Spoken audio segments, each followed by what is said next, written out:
Hello, welcome to Cat's Diamond Painting. I'm here today to do a whip and chat with you. I'm working on the Old Waterway Cottage by Dreamer Designs. Before I get stuck in, I'll just show you what I'm going to be working with today. So I have my Bella Art de Nicole mini tray that I really like because it just fits neatly in the little space that I have here on my table in front of my easel. And I'm using my brand new pen. This is another gorgeous pen. Let's see if I can get that to focus. From Crafted Makes. I've mentioned them before on this channel because they're a UK-based pen turner, and most of them are abroad, which ups the costs for those of us who live here. But Crafted Makes are very reasonably priced, and they make their own totally unique blanks.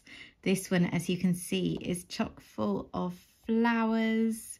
It's really pretty, and they also made it to my particular specification. So I like a smaller pen for my smaller hands, and they're able to make that for me, so I love it. I've also got one of my steel single places that I buy from Diamond Art Club on here, and these are really good for not getting bent around at the tip. You can see I've been using that for a bit and it's still perfectly round.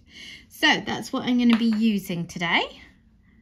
Let's try and get the camera to focus on the actual diamond painting again. Yeah. Okay, so I've uncovered a small section. I'm working on the roof of the cottage, if you're familiar with the painting. In fact, I'll try and put a picture of the original artwork up now,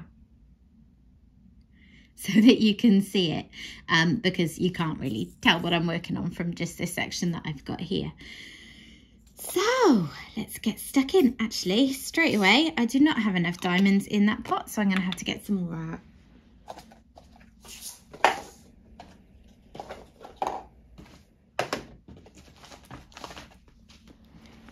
So I'm just looking through my spare drills bag for colour 3799. Let me see.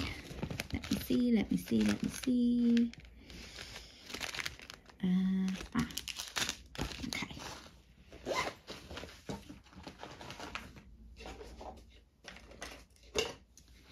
That colour is going to be all of these little X's that you can see in this section. So I'm going to need quite a few of them.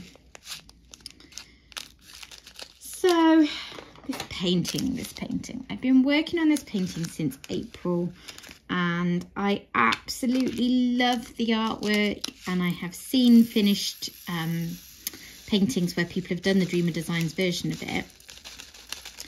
So I can't wait to see it done, but I'm sort of reaching a point where I'm a bit done with the painting itself. The diamond painting itself, that is. It's just, I've mentioned a few times before, it's so confetti heavy, and it's almost a bit pixelated in places. Like, I know diamond painting is supposed to look at from a distance, and it will look an awful lot better from a distance, I know that, but up close sometimes it just seems a bit clunky, and I don't know, I think it's just, so I do like Dreamer Designs. This is their third painting of theirs that I've done. I've got a few in my stash, and I definitely intend to do them still. I'm not sure at this point if I'm going to be buying any more. I don't want to be controversial because I know quite a few people feel quite strongly about certain diamond painting companies, and I would stress this is a personal preference thing. For me, I don't love the type of canvas that they use. This kind of very thick woven canvas. I find it awkward to manage on my easel, and I just find the text, it's not unclear, but it's a little bit sort of grainy and just slightly harder to see than what I'm used to with other companies. So I find that a little bit annoying. And the drills, like, again, they're fine. They're absolutely fine for the most part. I have had a few dodgy colours across the paintings that I've done from them that weren't good, but mostly they're fine, but they're just sort of, you know, they're average. They've got an average amount of trash. They've got, you know, quite a few of knobbly bits and whatnot. So they're okay. But I used to buy, when I discovered Dreamer Designs, they would cost me, for their sort of very typical 80 by 60 centimetre painting, they would cost, I think it was about £42, £43 to the UK. And I might buy that on an offer maybe. They often run things like buy one, get one 50% off. So I'd actually get two for just a little over 60. That would qualify me for free shipping. And then maybe I was lucky, but I never got caught out with customs. So I never had to pay any extra tax or customs duties on that. Now they have put their prices up because like everything's getting more expensive. This isn't a criticism of them. I'm sure that a lot of companies are finding they're in a position of having to put their prices up. Because, you know, just everything's becoming more expensive, isn't it? So they have put their prices up, and they've started to include all of the extra charges that international customers get in the purchase price. So you would pay up front an amount that includes tax and customs duties and that kind of thing. So the typical sort of 60 by 80 centimetre painting now seems to cost about £67, up from about 42. And for me personally, because of just the little bits that I don't love about them, like the canvas and the drill quality is not amazing, and the super high confetti, where I like confetti, but a lot of it drives me mad. The paintings were worth £42 to me. They're not really worth sort of £67 to me. So I don't know that I'm going to be buying much for them in the future. We'll see. If they have paintings that I really love and if they have a sale, then maybe I will. But I have, I think, 6 or 7 of them in my stash still to do. So, you know, I don't need to buy any for a while. Mind you, I think they are releasing another version. So I think all of the kits I have are their 2.0 kits. So, you know, they originally had a launch and then they revamped them, and that's the 2.0 ones. And they're fine. I wonder what the new ones will be like. If they're a significant improvement, then maybe that might persuade me to buy again. Anyway, there's a very long rambly way of saying I'm a little bit done with this painting. I've just been chipping away at it now and again. It takes me quite a few days just to do a row of it because it's so slow going with the confetti. This section I'm actually getting to use my multi-placer quite a bit compared to a lot of them. And yeah, it's one of those where I guess sometimes you pick because you think a painting would be fun to do, and sometimes you pick because you love the artwork. And I love the artwork, but that doesn't always make the painting fun to do. So because of the nature of the painting, that's where the confetti comes from, but also just a lot of the same colours, you know? A lot of different shades of green, a lot of different shades of blue, a lot of different shades of brown and grey. So yeah, it feels a little samey at times. But hopefully I'll get more into it as I get further into it. I'm approaching halfway through. And I have found this before. Like, in fact, my last Dreamer Designs painting, La Porta Rossa sulla Salita, I was very, very slow doing the first half or so. And then it was like I really got into it. You know, like when you pick up a book and you're struggling to get into it, and then you reach a point where you're just hooked and you don't want to put it down. And I was a bit like that with that painting. So maybe it'll be like that with this. Anyway, that is enough rambling about this painting. And please don't take offence if you're a particular Dreamer Designs fan. Honestly, I think they're great. I just don't think their style is necessarily for me. Whereas other people love it, and that's fine. It's good. Life would be boring if we all like the same things, eh? I need more drills in my tray.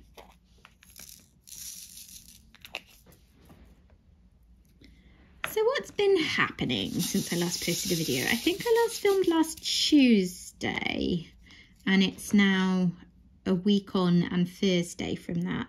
It has been hectic. I said at the start of the summer I wasn't sure how many opportunities I'd have for filming, and I was right. I just have not had a chance since I last spoke to you, which is a shame because I was hoping to get a video up this week and then film an extra one for when I'm away next week, and I don't know that I'm going to manage to do that because we're now going away again in 2 days. So it might just be this one for a bit. We'll see. We'll see if I can manage to squeeze something else in. But yeah, what have we been doing? Well, last week, so a lot of last week actually was like tidying and clearing out the house. It really, really needed it. We're not the tidiest of people. I love things to be tidy. I'm not very good at keeping them tidy. And frankly, my husband and son, much as I adore them, are useless. They're the kinds of people that drop something in a totally nonsensical place and then never even notice it again. So it'll stay there until someone else tidies it because they're oblivious to it. So it's a constant battle against clutter in this house. And we had guests on the weekend, so often that's like the incentive, you know. We've got a guest coming, I need to get the place a bit tidier and cleaner. So I spent a lot of last week doing that. And I wasn't sleeping very well last week. I was very uncomfortable, a bit too hot. I go through periods. I've mentioned before several times on this channel how I have some health issues around muscular problems. And I'm waiting to investigate that with a rheumatologist when my appointment comes up in October. In the meantime, it's just sort of management and no idea why I'm built like that. And I do go through phases where my muscles are particularly tight and sore, and then it can make it quite hard to sleep. So I wake up a lot in the night, uncomfortable and having to change position and all that kind of thing. So there was a bit of that going on last week as well, which also, to be honest, probably sapped my energy for filming. Not that I have many opportunities. So I was getting the house sorted, and actually that was really satisfying, you know. I had a really good clear out and clean and got it to a point where I'm like, right, this is now easier to maintain. Whereas when it was a bit too far gone, you know, it felt hard to manage, hard to start. And you know that, you know, logically, like you just got to make a start and you chip away at it and then it improves. But anyway, so I've got things a bit more sorted. So I've got, you know, some clear surfaces and cleared out some storage and passed on some expired food, and I sorted the spare room because obviously we had guests, and the spare room, because it's a spare room, often becomes a little bit of a dumping ground. So that does tend to get quite messy and really needed a good clear out, and that's now had that. So, mission, keep house habitable. I'm not exaggerating. It's always habitable. It's always, you know, hygienic and all the rest. But I would love to be one of those people that really kind of enjoys keeping on top of the house, because that must make it so much easier. Back when I used to work, we actually had this lovely lady who used to come in and clean for us once a week. And I loved that because I don't like it. I don't enjoy it. And I know lots of people don't, and you still have to do it. And that's just being a grown-up, and I do. But it's a lot easier to keep it to the kind of standard I'd like it to be in if you don't hate it. Hate the tidying and cleaning. So, the house is now habitable. And what else did we do? Let's see. My son had a friend over one day. They had a nice time. A friend from football, so they were out in the garden a lot playing football, bashing balls around, climbing our apple tree, you know, good sporty outdoorsy stuff, which my son loves. And then I tried to give blood. So don't worry, this isn't going to be a squeamish story if you don't like that kind of thing, because, you know, to give a spoiler for the ending, I didn't actually manage to give blood. I haven't done it for a few years. I did used to do it regularly, and then life happened and I stopped going. I got out of the habit and it felt a bit intimidating. And then right before we went on holiday to Portugal, I had a call from the blood service saying, basically, you know, they'd really like me to donate if I could, because I have a relatively rare blood type. I don't think it's like super rare, but I think I'm A negative. And only something like 15% of people are a negative blood type. And then obviously there's subsets within that. So not that high a proportion of people have my blood type. And they said stocks are running low of your blood type, so, you know, we'd really appreciate it if you could donate. So I was like, oh, okay, well, this has given me the nudge I needed to do it. So I made an appointment for last Thursday. Got dropped off at the hospital, went in to do the appointment, and they do like a screening check. Obviously, they check to make sure that you're suitable. And you fill in various questions on a questionnaire first, and then they ask you questions. So one of the questions was, have you ever lived outside the UK for more than 6 months? And I have, because in 2004, I went to France for about 7 months, it was in the end, because I was doing a French degree, and for the 3rd year of my degree, I had to do a year abroad. So I went and lived in France for a few months. So nowhere very exotic or anything. But because I'd answered yes to that question, I then had to give a travel history from 2004 to date. Like all the countries that I'd been to. Well, I mean, we're not big travellers. So, you know, it could have been worse. But that's a long time period to cover. So, yeah, that took a while. I don't know if I remembered everywhere. I did my best. I think I got most of them. And at the end of that was all fine.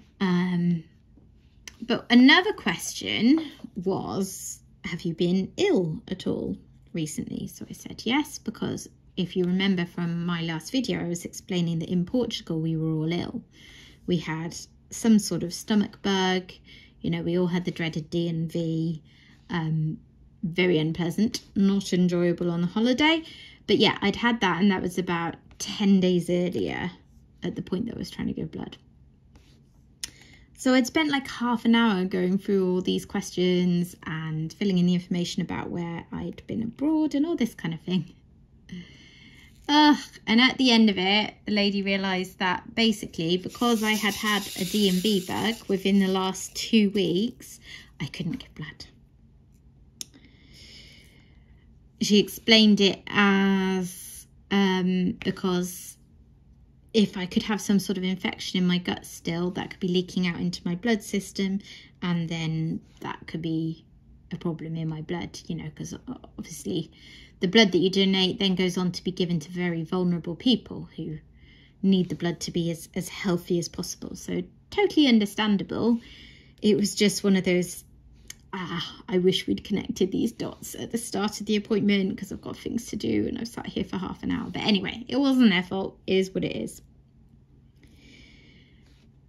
Although my husband went to try and give blood yesterday, so well over the 2 weeks since the D&V, and he was told he couldn't give blood because he'd been to a place with tropical diseases within the last month, meaning Portugal, which surprised us because, I mean, it's on mainland Europe. It's not exactly the most exotic place we could travel to.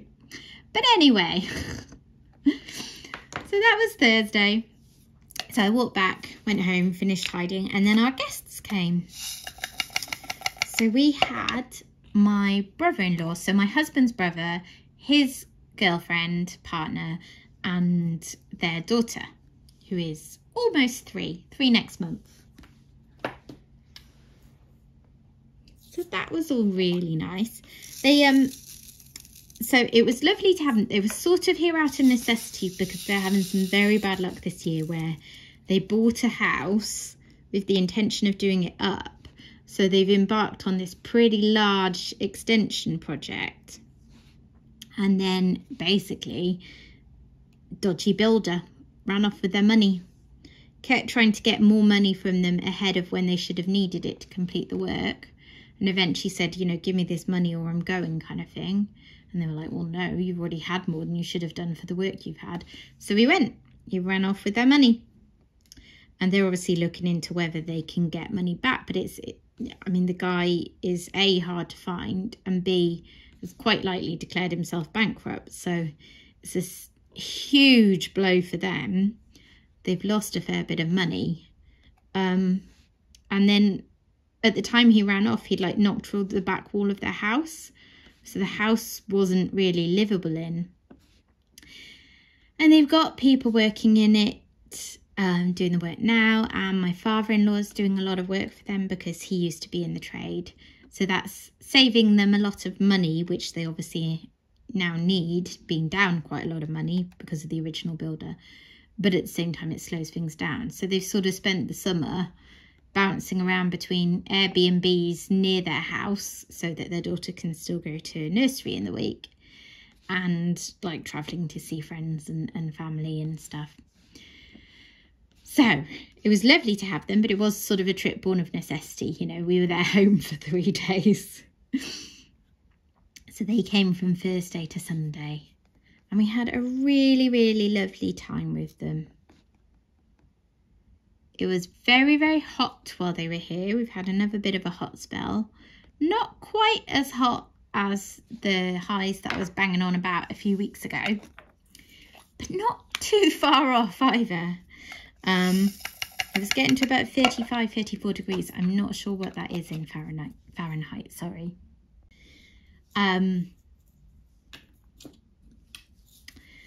So it was a bit too hot in the daytime for the kids.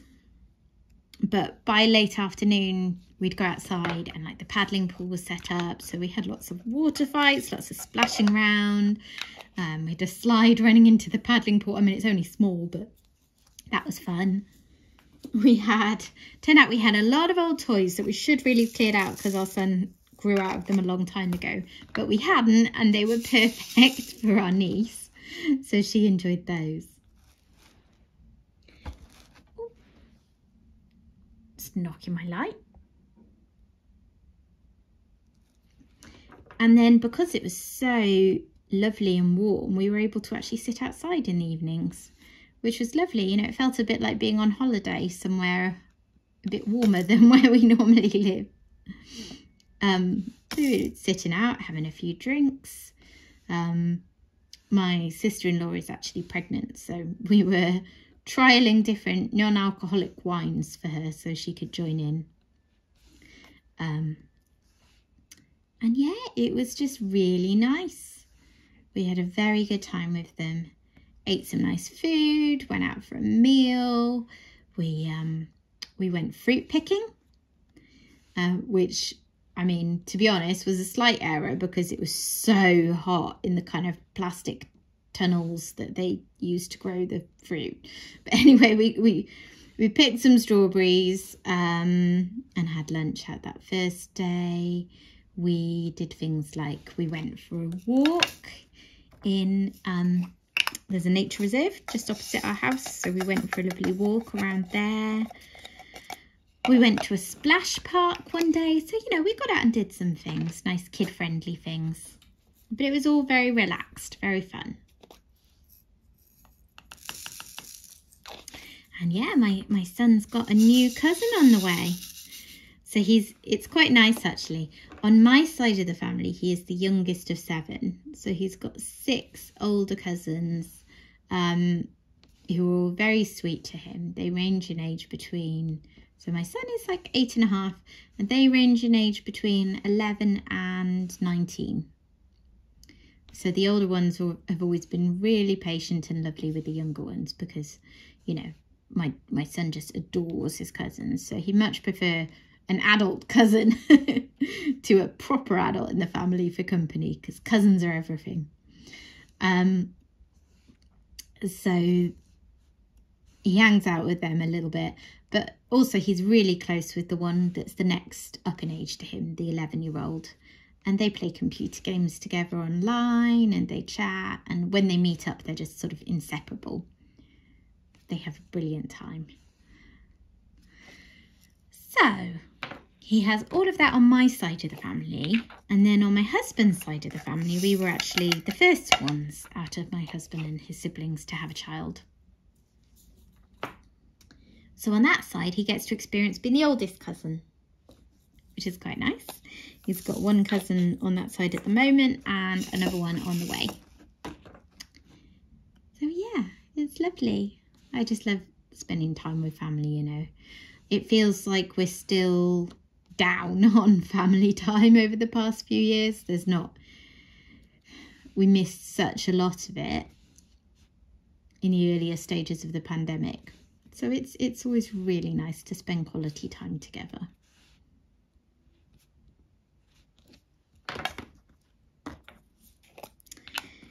And then since then, what have we been doing? We did the annual shoe shop this week. If you've got kids, do you do the same thing as me? Do you sort of leave all the school shoe shopping and stuff till the summer and then really regret it? So my son, we're quite lucky actually, because I suppose his feet, I know some of his friends seem to be constantly growing out of shoes, and generally with him, you tend to get a year or so out of them. So we hadn't had to buy many school shoes or trainers since last summer. So I can't complain too much. But they did all need replacing now. So he'd gone up a size. So we had to buy his black, sort of sensible school shoes. And then we had to buy some black trainers for PE for school. And then he needed a pair of trainers just for his own leisure use as well. So we got all of those all in one day. It was a very, very expensive day. But he was delighted. He's really quite into his clothing, you know. I probably expected that he wouldn't be that interested in clothes at his age. But he's really got, you know, his own sense of style. He knows what he likes. I often don't agree about the colour combinations and things that he puts together, but it's his body, his choice. So yeah, he's got a very clearly defined sense of style, and we found these trainers. They're practically neon green, and then blue bits down the side. And I actually saw them and pointed them out to him because I knew he would love them. He was like, oh yes. Anyway, he says they're his favourite shoes he's ever owned. So he's enjoying those. So there was a weird noise outside then. I was just trying to work out what it was. I don't know if it was my cat. I've got the door shut for the room I'm in, so I wondered if he was yowling to come in, but I don't think it is him. We've got building works over the road at the moment, and then next door, the people that we share a wall with are having their bathroom done. And I had the washing machine on until it just finished a few minutes ago, so a lot of background noise. I don't think that you'll have heard it, because often I've sort of said, oh, apologies if you pick up any noise, because I can hear it when I'm filming, but then when I go over the video it doesn't get picked up. But if you do hear any strange bangs and bumps, that'll be what it is.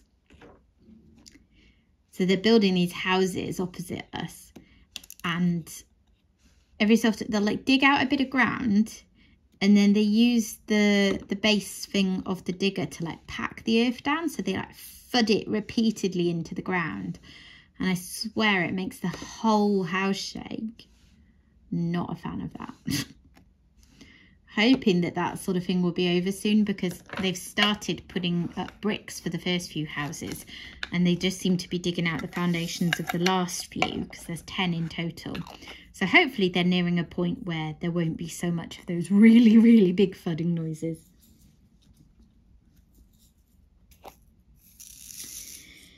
So yeah, now we're going away again in a couple of days.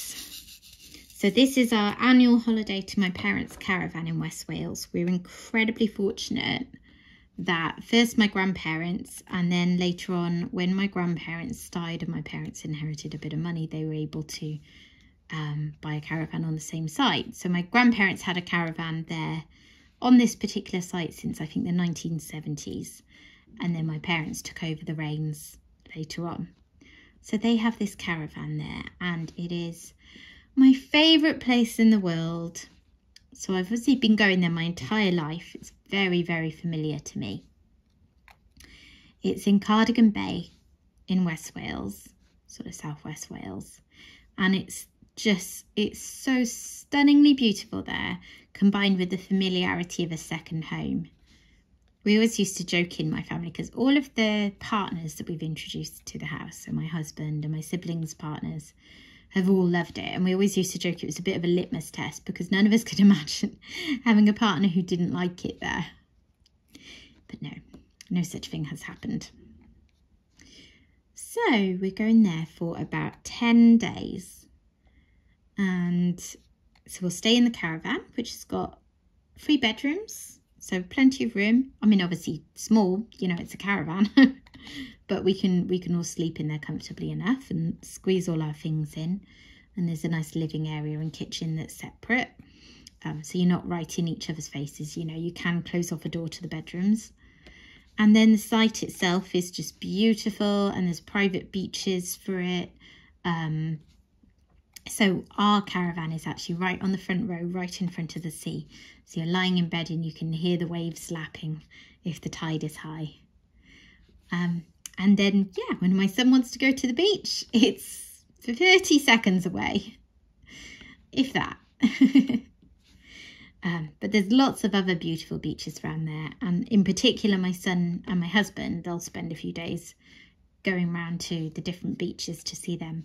I don't love hanging out on a beach for the day. So some of those days I might stay back in the caravan and relax a bit, because they'll rush around playing sports, getting really sandy, doing all that kind of stuff that I can't really keep up with. And we'll have a few meals out, and there's a few favourite places that we like to go to, and we put money aside through the year so that we can do the caravan how we want to do it, because we have cooking facilities and we will eat in the majority of the time, but also it's a holiday and there are places we love, so we will want to eat out a bit as well. And we will do things like, there's a place called Heatherton that we went to for the first time last year actually, and that's really good, sort of sporty things, little cars the kids can drive around, mini golf, bumper cars, all sorts of things, so we'll do that.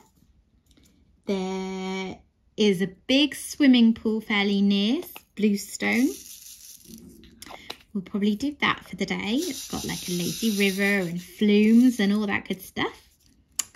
Maybe trampolining in Haverfordwest.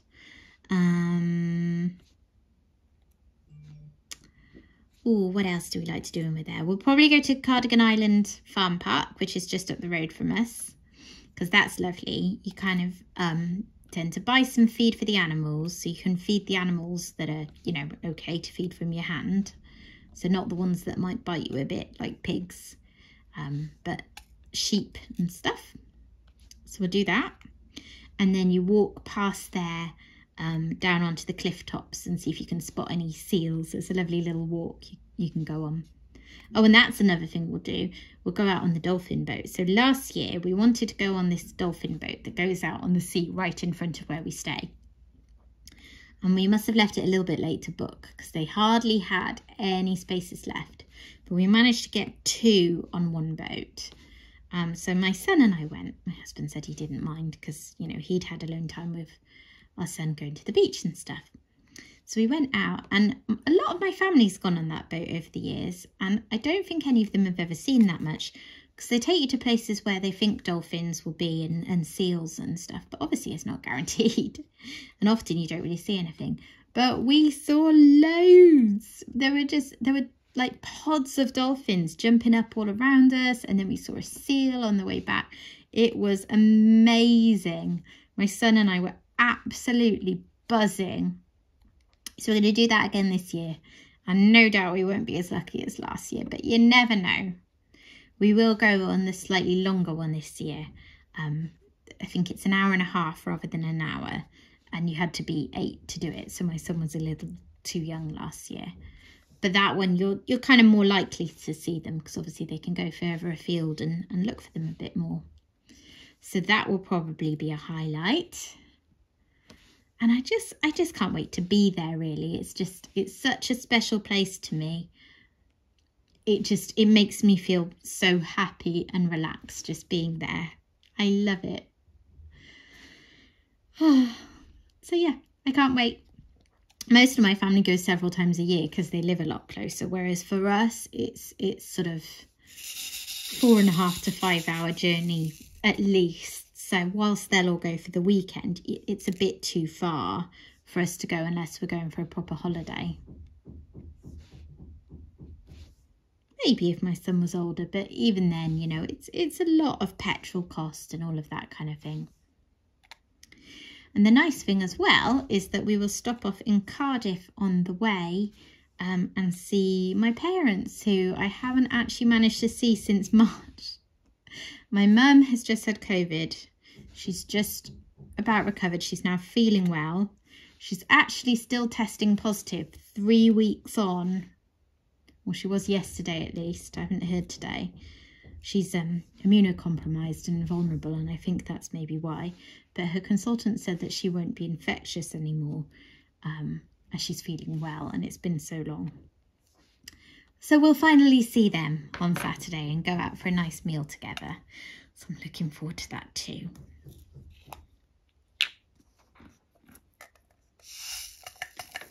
So that's that section done. I can hear some hammering starting up next door where they have been quiet for a bit. So that's good timing, so I can hear myself think. So I'm going to leave that there. It's probably a little on the short side for a whip and chat today. But I do need to get on and do some things. But I really wanted to get on here and have a little chat. And like I say, if I get a chance to film something else before I go away, then I will. I'm not sure whether that will be able to happen or not. I'm also trying to get through some of my whips. So I'm really tempted to kit up a new kit. I'm looking at abstract cat that I have in my stash and think, oh, that would be nice. Maybe I could kit that up. It'd be nice and small to take to the caravan with me. But I am trying to resist because I've got more whips on the go than I would like to have at the moment, because we started Otter, my son and I. So I've got that on the go as well. I'll show you here because it's right next to me what we've done. Look at the sparkles. Oh, it's so sparkly. And look at his little face. Sorry, you're a bit close. Isn't he lovely? So I've started this with my son, and I've got Fairy Tale Sleeping Beauty, and I've still got Wheat Fields that I'm not really getting into, so I'm not getting around to working on. And I've still got my Ever Moment Squares one that I haven't even picked up this quarter, I don't think. And I've obviously got this one. So I think because I've got a lot on the go and some of them are ones that I'm not massively keen on, I need to try and clear 1 or 2 of those off, hopefully, before I start a new one. Because I like having lots of whips on the go. That's the way I do things, so I can vary things. But I want them all to be ones that I'm going to come back to and want to do. I don't want to have ones that I end up shelving because I just never get round to them. So that's why I keep chipping away at this one, keep chipping away at Wheat Fields. I really should get out the Ever Moment and do a bit more of that. And then once I've cleared a couple of those off, then I can get stuck into one that will give me a bit more joy again. So yeah, that's me. I may see you again if I manage to get something filmed and put up while I'm away. Otherwise, it's going to be a couple of weeks break now because we are away for 10 days. So if that is the case, then I will see you again in September when my son is back to school. So I've got a little bit more free time for doing this kind of thing. So yeah, I hope you've enjoyed that. Thank you as ever for keeping me company today, and I'll see you soon. Bye bye.